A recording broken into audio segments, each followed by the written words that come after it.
आम खबर गुलकार अली जफर मीशा शफी के खिलाफ हत्या इज्जत का केस जित गए। लाहौर की अदालत का मीशा शफी नूं 50 लाख रुपए जुर्माने का हुक्म।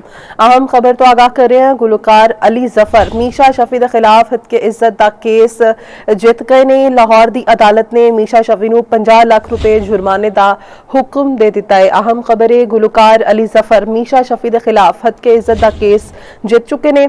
लाहौर की अदालत का मीशा शफी नूं 50 लाख रुपए जुर्माने का हुक्म दे दिता है। गुलकार अली जफर मीशा शफी के खिलाफ हत्या इज्जत का केस जित गए। लाहौर की अदालत ने मीशा शफी नूं 50 लाख रुपए जुर्माने का हुक्म दे दिता है। नासरीन अहम खबर तो आगाह कर रहे हैं। गुलकार अली जफर मीशा शफी के खिलाफ हत्या इज्जत का केस जित गए। लाहौर की अदालत का मीशा शफी नूं 50 लाख रुपए जुर्माने का हुक्म किया गया है। लाहौर की अदालत का मीशा शफी नूं 50 लाख रुपए जुर्माने का हुक्म।